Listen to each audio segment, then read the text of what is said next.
Bagaimana kabarnya teman-teman semua? Kembali lagi bersama kami P1 Story Club yang akan membawakan materi yang menarik sekali buat kalian. Bagaimana kabarnya semua? Sehat semua? Untuk masih masa pandemi ini ya, saya sih ingin memberikan pesan aja. Yang pertama, kita tetap menjaga protokol, tentunya menjaga imun supaya kita tetap sehat, dan hindarilah yang namanya stres, karena stres itu adalah sebuah nggak enakan mental lah gitu, jadi mempengaruhi pola pikir kita. Oke guys, daripada kita berlama-lama bertele-tele, kita langsung saja. Pada hari ini kita akan membahas tentang demokrasi liberal. Tentunya sahabat Historia Club semua sudah pada tahu ya, sudah mendengar pasti tentang demokrasi liberal ini. Perkenalkan, nama saya adalah Dwi Ananto dan rekan saya Damar. Dan saya Rakan Noval Abdullah. Oke, hari ini kita kedatangan teman-teman dan narasumber yang hebat-hebat tentunya ya. Oke, langsung saja. Jadi gini ya teman-teman, saya pernah membaca sebuah materi. Ini sih sebenarnya materi kelas 12 ya. Itu masuk di sejarah Indonesia, yang dimana dia membahas tentang demokrasi liberal. Jadi demokrasi liberal ini menurut Damar ini apa sih demokrasi liberal itu? Oke, guys, buat yang belum tahu nih, demokrasi liberal adalah demokrasi yang memberi kebebasan seluas-luasnya kepada warganya menggunakan konstitusi undang-undang dasar.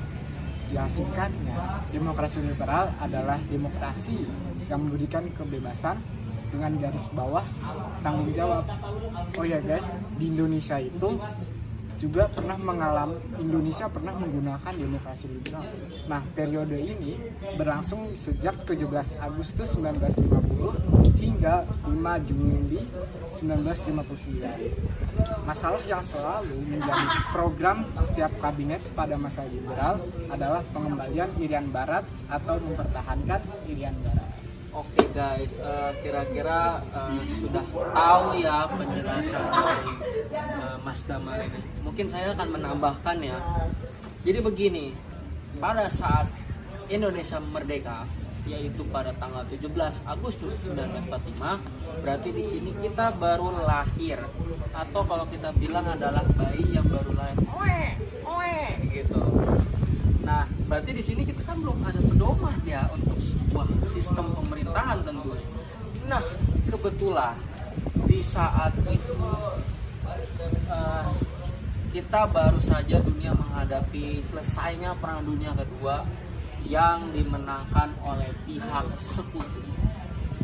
Nah, pihak sekutu sendiri ini ideologinya adalah liberal. Nah, jadi Indonesia berkaca, wah, di sini yang menang Perang Dunia Kedua adalah sekutu. Bisa kali kita adopsi untuk menjadi sistem pemerintahan, dan pada akhirnya para founding father bangsa Indonesia memulai untuk mengadopsi sistem pemerintahan demokrasi liberal yang artinya memiliki parlemen. Oke, jadi di sini ada 7 kabinet yang menjalankan pemerintahan. Kalian penasaran nggak sih guys, apa sih 7 kabinet tersebut? Langsung saja akan dibahas oleh teman kita yang satu, adalah Rakan Noval. Dipersilakan Mas Rakan menjelaskan. Iya, jadi pada kabinet pertama yaitu kabinet Nasir. Kabinet Nasir adalah kabinet pertama untuk setelah bubaran Republik Indonesia Serikat dan kembali menjadi NKRI. Kabinet ini berjalan selama periode 6 September 1950 sampai 27 April 1951 yang dipimpin oleh Muhammad Nasir. Pada belakangnya, setelah masa proklamasi kemerdekaan Indonesia, Nasir lebih dulu menjadi anggota UNIP sebelum akhirnya terpilih menjadi Perdana Menteri. Pada tanggal 3 April 1950, Nasir mengajukan mosi integral Nasir yang bertujuan untuk memulihkan keutuhan bangsa Indonesia dalam NKRI yang sebelumnya berbentuk serikat. Agar tujuan tersebut tercapai, Soekarno pun akhirnya mengangkat Muhammad Nasir sebagai Perdana Menteri pada 17 Agustus 1950. Oh iya guys, di kabinet Nasir ini, kabinet tersebut memiliki program kerja sebagai yang pertama, mempersiapkan dan menyelenggarakan pemilihan umum seperti memilih Dewan Konstitusi. Nah, yang kedua adalah menyempurnakan susunan pemerintahan dan kelengkapan negara. Nah, yang keempat adalah menggantikan usaha sampai keamanan dan ketentraman. Yang kelima, meningkatkan kesejahteraan rakyat. Dan yang keenam, menyempurnakan organisasi angkatan perang. Terakhir, yaitu memperjuangkan penyelesaian soal Irian Barat. Tetapi, akhirnya kabinet Nasir pun ikut jatuh, yaitu pada 20 Maret 1951. Dalam usia 6,5 bulan, jatuhnya kabinet ini karena kebijakan Nasir dalam rangka pembentukan DPRD. Dinilai oleh golongan terlalu banyak menguntungkan Masyumi. Nah, yang kedua adalah jadi tadi kita sudah mendengarkan singkat ya tentang penjelasan kabinet. Apa yang pertama tadi ya? Kabinet Nasir, Pak. Kabinet Nasir yang pertama. Jadi kabinet ini pertamanya memperjuangkan pengembalian Irian Barat. Anyway, ini sedikit info aja ya. Jadi setelah kemerdekaan kita itu baru sangat diakui itu pada 27 Desember 1949, yang dimana dalam perjanjian KIP dinyatakan bahwa penyelesaian Irian Barat itu harus menunggu 1 tahun lagi. Dan sudah setahun berlalu dan tentunya Indonesia memperjuangkan dong ya guys ya, sangat memperjuangkan sekali ya. Kan Irian Barat itu adalah wilayah Indonesia juga tentunya, bukan punya Belanda ya. Bukan seenaknya aja gitu. Nah, jika sudah namanya memperjuangkan, tetapi sayang, yang namanya manusia, kita adalah makhluk politik yang mempunyai kepentingan, dan pada akhirnya kabinet ini jatuh. Selanjutnya kita akan membahas kabinet yang kedua, karena tadi kabinet pertama sudah jatuh, yang akan dijelaskan oleh saudara Damar. Silakan Mas Damar. Oke, yang kedua itu adalah kabinet Sukiman Suwiryo. Kabinet kedua yang dibentuk setelah bubarnya negara Republik Indonesia Serikat.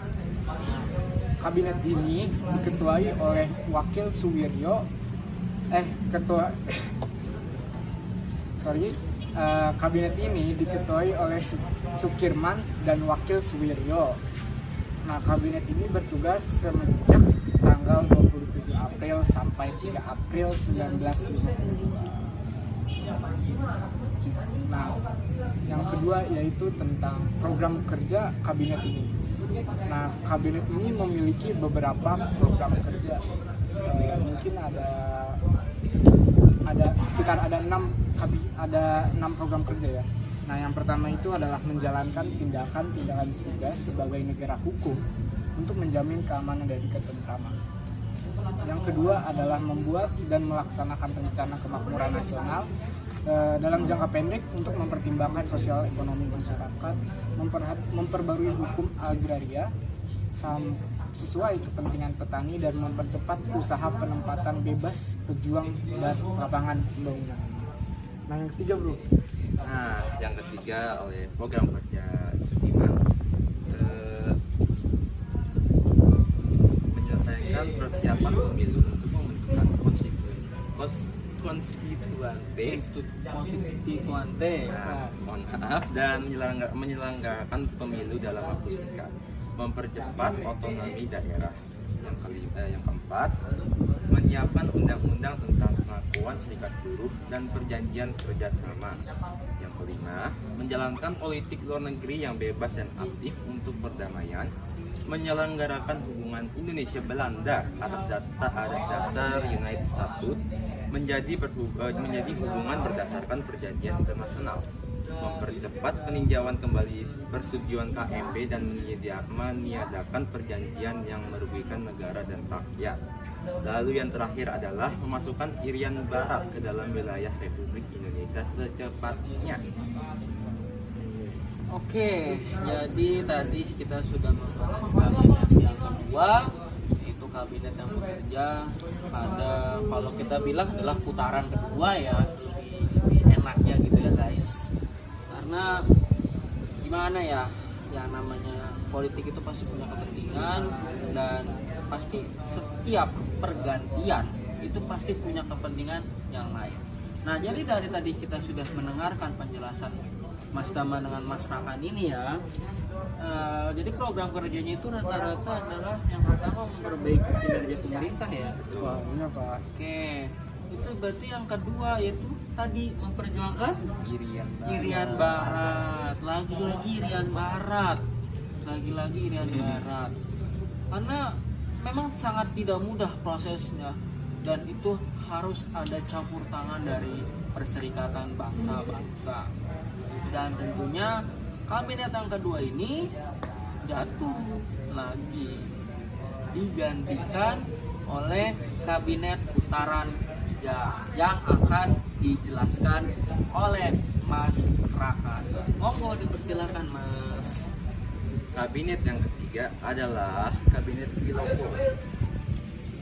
Kabinet Wilopo adalah kabinet ketiga yang dibentuk setelah pembubaran negara Republik Indonesia Serikat. Kabinet yang diketuai oleh Wilopo ini bertugas pada periode 3 April 1952 sampai 3 Juni 1953. Wilopo adalah seorang Perdana Menteri Indonesia ke-7. Nah, latar belakangnya, terbentuknya Kabinet Wilopo ini didasarkan dengan bubaran Kabinet Sudirman Suwiryo yang terjerat kasus MSA. Oke, jadi tadi belum dijelaskan ya jatuhnya kabinet kedua. Jadi di sini sudah dijelaskan di awal bahwa kabinet ini mempunyai masalah, yaitu yang dimana kabinet putaran kedua ini, atau kita bilang tadi namanya apa yang kedua? Sudirman Suwiryo. Nah, kabinet Sudirman ini menerima bantuan MSA, atau bisa kita bilang adalah Mutual Security Act. Ini adalah program dari blok barat, atau yang kita bisa bilang adalah program dari Amerika Serikat yang tujuannya yaitu memperbaiki keadaan ekonomi negara yang terjajah maupun yang menjadi medan perang dalam Perang Dunia Kedua. Nah, berarti di sini kabinet ini sudah melanggar politik luar negeri Indonesia yang bebas dan aktif. Berarti di sini kabinet ini cenderung ke blok Amerika Serikat. Berarti sudah tidak netral lagi.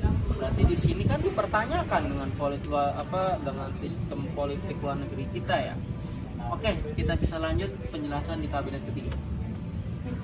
Oke, pada tanggal 1 Maret nih tahun 1952, akhirnya Soekarno menunjuk Sidik Duju Soekarto dan Partai PNI dan Pramuwoto Susito dari Partai Masyumi untuk menjadi formatur kabinet. Nah, Soekarno berharap nih ditunjuknya kedua tokoh politik ini dapat membangun kabinet yang kuat serta mendapat dukungan yang cukup dari parlemen. Namun keinginan Soekarno tidak dapat terpenuhi karena Sidik dan Prawoto tidak mendapat dukungan penuh dari parlemen. Nah, pada 19 Maret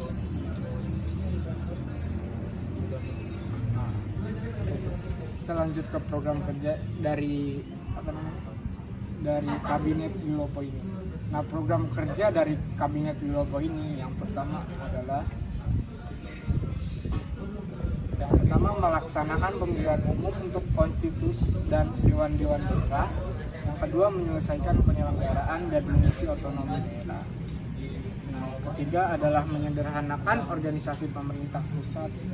Dan dari dari sudut pandang kemakmuran, itu yang pertama adalah memajukan tingkat penghidupan rakyat dengan mempertinggi produksi nasional, terutama bahan makanan rakyat. Nah, yang kedua adalah melanjutkan usaha perubahan agraria.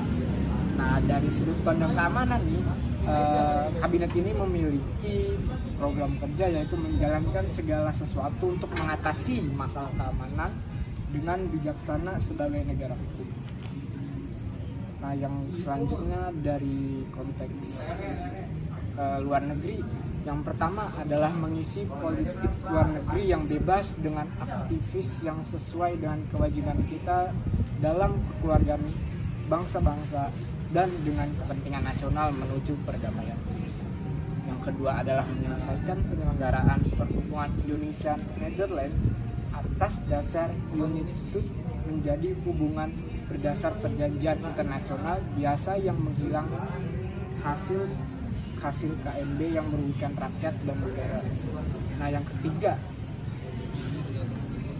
adalah meneruskan perjuangan Irian Barat dalam wilayah Indonesia sekitar. Jadi kira-kira begitu ya di penjelasan kabinet putaran ketiga ini.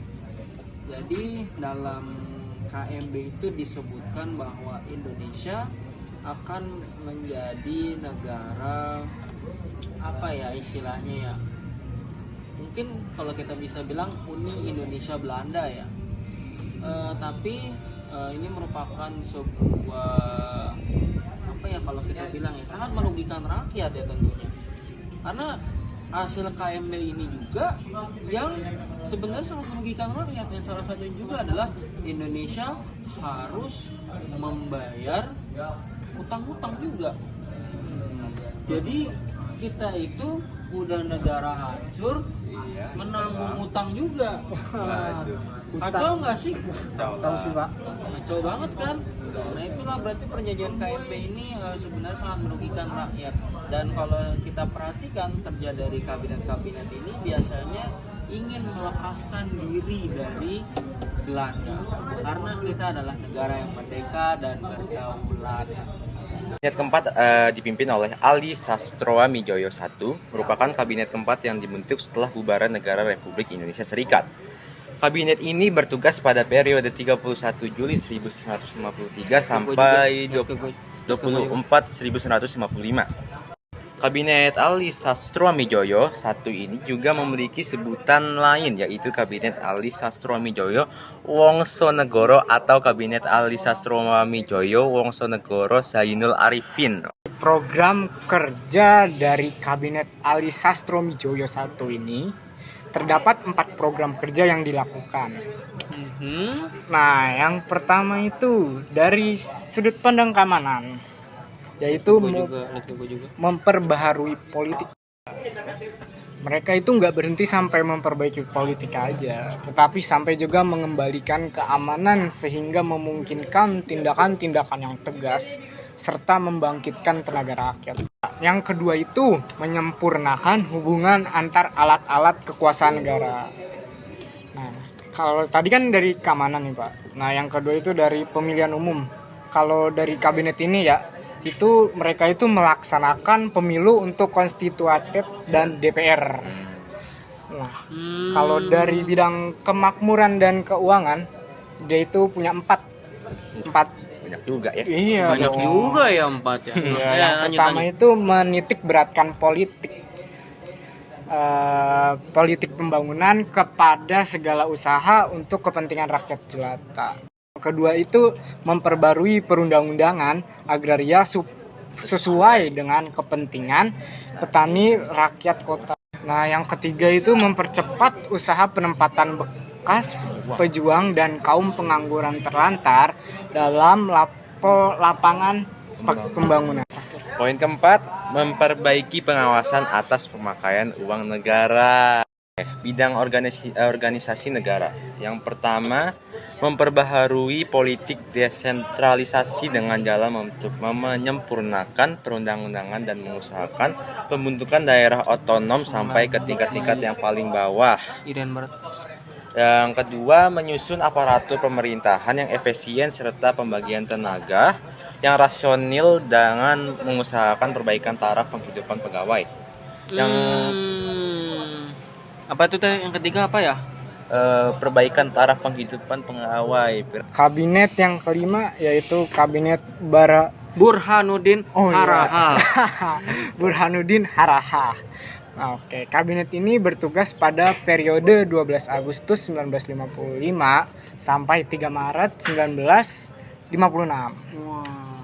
Kabinet ini juga disebut sebagai kabinet nasional karena jumlah partai yang tergabung pada kabinet ini dipegang 13 partai yang didominasi oleh partai Marsumi.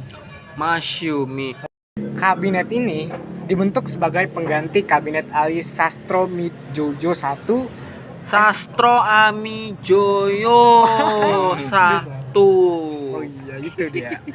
Oke, yang sebelumnya telah menyerahkan mandatnya kepada presiden. Oke, setelah diserahkan mandatnya kepada presiden nih, lalu pada tanggal 29 Juli 1955, Wakil Presiden Muhammad Hatta mengumumkan 3 nama calon formatur kabinet baru, yaitu Wilopo, Sukiman, dan Asad. Oke, namun ketiga calon ini justru sepakat untuk memilih Muhammad Hatta sebagai Perdana Menteri sekaligus Menteri Pertahanan. Tapi pada saat itu nih Muhammad Hatta masih menjabat sebagai Wakil Presiden. Muhammad Hatta kemudian menunjuk Burhanuddin Harahap untuk membentuk kabinet. Dibentuknya Burhanuddin Harahap sebagai formatur kabinet ini karena ia merupakan salah satu anggota tergabung dari Partai Marsumi. Pada masa ini, Partai Marsumi menjadi salah satu partai Islam yang paling berpengaruh di tingkat pemerintah. Untuk memutuskan siapa yang akan menjadi formatur kabinet baru, membutuhkan waktu yang cukup lama dan perlu melalui perdebatan panjang. Sampai akhirnya nih Muhammad Hatta memutuskan untuk memilih Burhanuddin Harahap. Ya awalnya sih Burhanuddin Harahap ini menolak sih permintaan Muhammad Hatta lantaran ia merasa tidak siap untuk menghadapi permasalahan yang saat itu sedang melanda. Namun usulan dari Muhammad Hatta ini diterima oleh Dewan Pimpinan Pusat Marsumi. Oh iya, Masyumi. Dengan perasaan ragu yang dirasakan, akhirnya Burhanuddin Harahap pun bersedia menerima amanat. Program kerjanya Kabinet Burhanuddin yang pertama adalah mengembalikan kebiwaan atau gezak moral pemerintah. Kewibawaan. Contohnya kepercayaan angkatan darat dan masyarakat kepada pemerintah. Yang kedua, melaksanakan pemilihan umum menurut rencana yang sudah ditetapkan dan menyegerakan terbentuknya parlemen yang baru. Yang ketiga, menyelesaikan perundang-undangan desentralisasi sedapat-dapatnya pada tahun 1955 ini juga. Yang keempat adalah menghilangkan faktor-faktor yang menimbulkan inflasi. Mohon maaf. Yang kelima adalah memberantas korupsi. Lagi memberantas korupsi. Waduh, korupsi. Yang keenam meneruskan perjuangan mengembalikan Irian Barat ke dalam wilayah Republik Indonesia lagi. Yang terakhir adalah memperkembangkan politik kerjasama Asia Afrika berdasarkan politik bebas dan aktif menuju perdamaian. Pencapaiannya 3 aja langsung sebanyak-banyak. Yang terakhir nih guys, ada yang namanya pencapaian dari kabinet ini. Wow, dari awal baru kali ini kita bacain pencapaiannya. Nah, pencapaian dari kabinet ini yang pertama itu berlangsungnya pemilihan umum untuk pertama kali untuk DPR dan anggota constituted Konstituante. Konstituante secara demokratis pada tanggal 29 September 1950. Oke, yang kedua yaitu pembubaran Uni Indonesia Belanda yang disetujui Sultan Hamid II selaku Ketua Republik Indonesia Serikat. Dan pencapaian yang terakhir yaitu adanya pemberantasan korupsi, sehingga pejabat yang ketahuan dalam korupsi itu ditangkap. Kabinet Burhanuddin Harahap ini bubar bukan karena tidak mendapat mosi percaya, bukan karena tidak netral dalam kebijakan politik luar negeri, tapi karena pencapaian yang luar biasa dan tugasnya sudah selesai. Kabinet yang keenam dipimpin oleh Ali Sastroamidjojo. Disebutnya sebagai Kabinet Ali Rom Idam karena kabinet ini dipimpin oleh Ali Sastroamidjojo disampingi dengan Muhammad Rom dan Idam Khalid sebagai wakil. Kabinet ini bertugas pada 24 Maret 1956 sampai 14 Maret 1957. Penerapannya, terbentuknya Kabinet Ali Sastroamidjojo kedua ini berhubungan dengan terselenggaranya pemilu 1955. Pemilu 1955 berfungsi untuk memilih anggota DPR dan dari berbagai partai politik yang berkembang pada masa itu. Berdasarkan dari hasil pemilunya, dimenangkan oleh 4 partai yaitu PNI, Masyumi, NU, dan PKI. Karena PNI yang diketuai oleh Ali Sastroamidjojo kedua menjadi partai politik dengan suara terbanyak, maka beliau kembali dipercayai untuk menjabat sebagai Perdana Menteri dan memimpin kabinet. Selama menjabat selama 24 Maret 1956 sampai 14 Maret, kepemimpinan Ali didampingi oleh Muhammad Rom dan Idam Khalid, sehingga kabinet ini juga disebut sebagai Kabinet Ali Rom Idam. Muhammad Rom adalah seorang diplomat dan menjabat sebagai Wakil Perdana Menteri, Menteri Luar Negeri, dan Mendagri selama kepemimpinan Presiden Soekarno. Ia juga menjadi pemimpin dan dari terbentuknya Perjanjian Romrodin yang ditandatangani pada 7 Mei 1949. Nah, program kerja kabinet ini adalah yang pertama pembatalan KMB. Menyelesaikan pembatalan seluruh konvensi meja bundar secara unilateral baik secara formil maupun material dan mengadakan tindak-tindakan untuk menampung akibat Irian Barat. Jadi di sini sepertinya Irian Barat ini sudah hampir bersatu ya. Iya, betul. Dan akhirnya setelah Irian Barat ini bersatu dengan Republik Indonesia, jadi dibentuklah kita kenal nama Provinsi Irian Barat yang kita kenal hingga hari ini. Untuk bidang luar negerinya tentunya melanjutkan politik bebas aktif yang tidak tidak berpihak kepada blok barat maupun blok timur. Netral lah ya. Nah, ini yang paling penting nih kalau kalian main ke Bandung, guys. Kalian bisa lihat nih di sini ya, yaitu meneruskan kerjasama dengan negara-negara Asia, Afrika, dan melaksanakan keputusan konferensi KAA yang pertama di Bandung. Nah, jadi kalau kalian main ke Bandung, kalian bisa main ke Museum KAA ini. Kalau di dalam negeri, pastinya pemulihan ekonomi, keamanan dan ketertiban, terus keuangan, pertanian dan lain-lain sebagainya. Pergantian Kabinet Ali Sastroamidjojo II. Setelah satu tahun bertugas, pada tanggal 14 Maret 1957, Kabinet Ali Sastroamidjojo ini harus mengembalikan mandat kepada Presiden. Salah satu alasan utamanya adalah karena pecahan antar partai PNI dan Masyumi. Pada saat itu, kabinet ini juga menerima banyak tuntutan daerah yang kemudian juga didukung oleh Masyumi Ali agar Ali menyerahkan mandat kepada presiden. Pada Januari 1957, Masyumi pun menarik menteri-menteri dari kabinet Ali Sastromijoyo yang membuat kabinet ini semakin melemah dan bubar. Dan pada akhirnya ya kabinet ini diserahkan kepada siapa yang terakhir ya? Tidak tidak berpihak kepada blok barat maupun blok timur. Netral lah ya.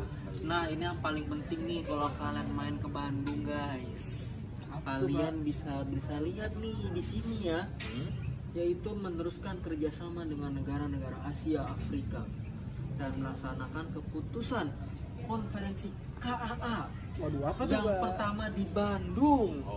Nah jadi kalau kalian main ke Bandung, kalian bisa main ke museum KAA ini.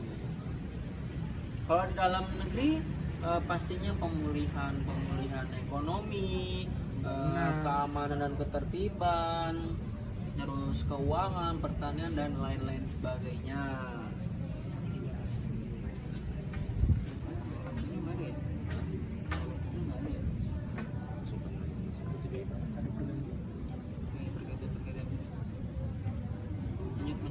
Ini akan dibacakan langsung oleh Damar, saudara Damar, silakan. Oke. Pergantian kabinet Ali Sastromijoyo II. Setelah satu tahun bertugas, pada tanggal 14 Maret 1957, kabinet Ali Soen Idam ini harus mengembalikan mandat kepada presiden. Salah satu alasan utamanya adalah karena perpecahan antar partai PNI dan Masyumi. Pada saat itu, kabinet ini juga menerima banyak tuntutan daerah yang kemudian juga didukung oleh Masyumi Ali agar Ali menyerahkan mandat kepada presiden. Pada Januari 1957, Masyumi pun menarik menteri-menteri dari kabinet Ali Sastromijoyo yang membuat kabinet ini semakin melemah dan bubar. Dan pada akhirnya ya kabinet ini diserahkan kepada siapa yang terakhir ya? Kabinet Juanda. Kayaknya Berarti ini yang terakhir nih ya guys, kita masuk ke segmen terakhir, yaitu kabinet ke-7, yaitu kabinet Juanda. Oke, silakan monggo Mas Dama dijelaskan. Juanda atau Kabinet Karya bertugas pada 9 April 1957 sampai 10 Juli 1959. Kabinet ini dipimpin oleh Insinyur Haji Juanda Kartawijaya dan 3 wakilnya. Yang pertama Mr. Hardi, yang kedua Itham Khalid, dan yang terakhir Dr. Leiman. Atau yang kita kenal dengan namanya Zakon Kabinet. Waduh, apa tuh Pak? Kalau ditanya apa, mungkin para sobat historian nanti bisa jawab ya di kolom komentar. Apa sih Zakon Kabinet itu gitu ya? Boleh monggo banget, monggo deh, kita buka ya. Masuk kepada latar belakangnya berdirinya Kabinet Juanda ini. Latar belakang berdirinya Kabinet Juanda itu pada 28 Oktober 1956. Nah, Presiden Soekarno berencana untuk membubarkan partai politik lantaran antara tahun 1955 sampai 1957 Indonesia tengah berada dalam kondisi polarisasi. Apa sih polarisasi? Akan dijelaskan oleh Mas Prakan. Polarisasi adalah proses perbuatan sebagian atas dua bagian atau kelompok orang yang berkepentingan yang saling berlawanan. Polarisasi ini dilakukan oleh para partai politik dalam pembagian Jawa luar Jawa. Waduh, sepertinya hampir ada perang dingin antar partai ya kira-kira. Perang dingin ternyata nggak di luar negeri guys, di Indonesia juga perang dingin. Ya, karena kondisi ini pada 28 Oktober 1956, Presiden Soekarno pun berencana untuk membubarkan partai politik dan 2 hari setelahnya dia menyampaikan pemikirannya untuk membentuk demokrasi demokrasi terpimpin. Apa tuh demokrasi terpimpin ya? Oke, lanjut lah boleh ya. Ide Soekarno ini juga membuat militer besar. Alhasil pada Desember 1956, militer di beberapa daerah mengambil alih kekuasaan sipil seperti di Sumatera Utara dan Sumatera Selatan. Nah, karena kebijakan inilah yang membuat banyaknya gerakan-gerakan separatis. Tuh. Tindakan ini pun ditentang oleh PKI. Akibatnya banyak dari mereka yang ditangkap oleh militer yang diikuti dengan kehilangan sumber perekonomian. Waduh, chaos banget ya guys ya. Betul sekali. Setelah peristiwa ini terjadi, Soekarno pun mengumumkan darurat perang disertai dengan mundurnya kabinet Ali Sastroamidjojo kedua. Berakhirnya kabinet Ali kemudian disusul dengan penetapan kabinet baru, yaitu Kabinet Juanda. Oke, lanjut ya. Oke, ada program-programnya bisa kita jelaskan, ini tinggal sedikit lagi kita selesai. Monggo masyarakat menjelaskan. program kerja pertama adalah membentuk Dewan Nasional. Program kerja kedua, normalisasi keadaan Republik. Yang ketiga adalah melanjutkan pelaksanaan pembatalan KMP.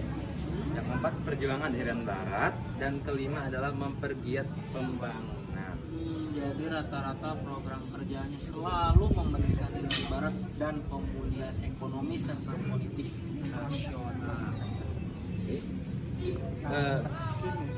Oke. Pergantiannya nih, Ini kita masuk di segmen yang terakhir ya guys. bener-bener terakhir nih. Bener-bener terakhir ini. Nih berat. Jadi runtuhnya kabinet Juanda ini, berakhirnya kabinet Juanda ini disebabkan terbentuknya demokrasi terpimpin di mana Presiden Soekarno menjadi Perdana Menteri dan Juanda sebagai Menteri Utama. Demokrasi terpimpin sendiri menjadi sistem pemerintahan yang mengatur secara tegas tentang partai politik di mana penjabat tinggi negara tidak boleh menjadi anggota politik. Setelah demokrasi terpimpin ini terbentuk, kabinet baru juga muncul, yaitu Kabinet Kerja. Oke guys, jadi dari 7 kabinet itu pada akhirnya menemukan masa berakhirnya. Dan penutupnya adalah kabinet apa tadi? Kabinet Kerja, Pak. Kabinet Juanda. Kabinet yang terakhir ya? Juanda. Nah, kabinet Juanda ini bubar karena pada 5 Juli ya, Iya. 1959 dibacakannya dan dibuatnya dekret presiden yang memulai awalnya demokrasi terpimpin atau kita sebut demokrasi terpusat. Wah, kayaknya pembahasan kita hari ini sangat panjang ya guys. Panjang, Pak. Terima kasih kepada Mas Rakan. Mas Damar. Oke, kami segenap kru tim Pesa Historia Club undur diri dan terima kasih kepada teman-teman. Ditunggu like, subscribe, komen dan share kalian dari kalian semua. Kita tunggu ya guys. Jangan lupa Dan di-share ya, jawab di guys. kolom komentar tadi tentang zakat kabinet. Sekian dan terima kasih. Wassalamualaikum warahmatullahi wabarakatuh. See you. Saya Dwi Anantokusumo. Saya Pascalis Damar. Saya Rakan Novel Abdullah. Pamit undur diri. Sekian dan terima kasih. Wassalamualaikum warahmatullahi wabarakatuh. Dadah, see you guys. Sebelum videonya berakhir, jangan lupa untuk follow Instagram dan subscribe YouTube kami. Cukup sekian dari kami, terima kasih dan sampai bertemu lagi di video selanjutnya. Bye!